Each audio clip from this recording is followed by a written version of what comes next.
人在阴道外阴口5点钟、7点钟各一个像花生米这么大，在性受到刺激后性兴奋的时候，它会分泌液体润滑阴道，所以在整个性交过程会比较愉快，比较不会痛而不快。但是因为它是很碱性的，如果受到细菌感染，或者说它卡在那边，因为它是黏黏的嘛，黏卡住了，就像高速公路车子塞车以后会回堵，所以它会鼓起一球像巴氏腺。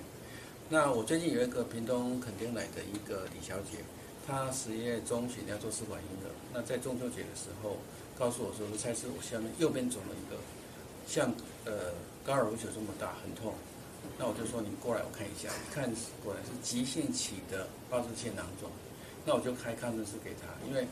急性期的肿，只是你千万不要激动到，会流很多血。那我等到1个礼拜抗生素擦回来，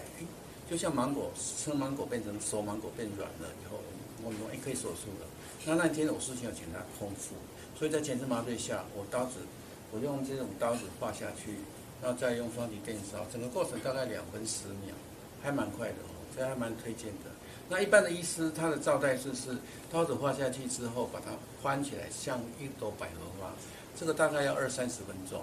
不过这个都有健保给付，不用付钱啊。当然还有人用雷射的。那比较姑息疗法就是说，我就用空针把它吸一下，让肿的变小，那病人也感谢。但是这个一定会复发，因为你那个针孔的动态性嘛。那有一种人就是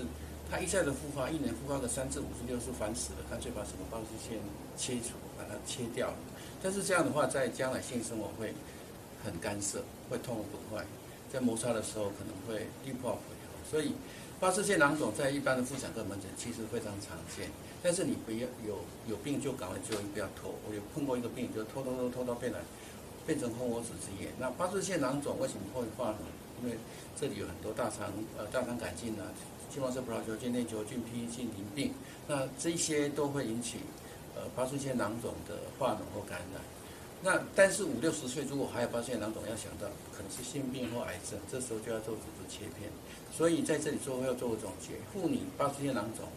非常常见，但是如果你及早就医，去用抗生素或者是说泡温水浴，其实不见得要手术。那真正要手术，我们有专门的就做一个罩带术，叫做开孔，让它以后如果有巴氏腺的液体流出来的时候，就开口大嘛，就很好宣泄，就不会再复发。有右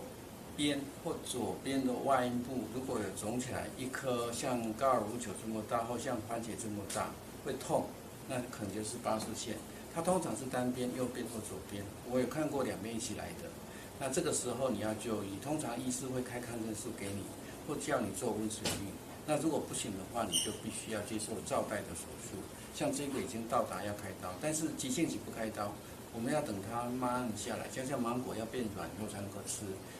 巴氏腺囊肿也要等它变慢性化脓以后开刀，会比较不会流血。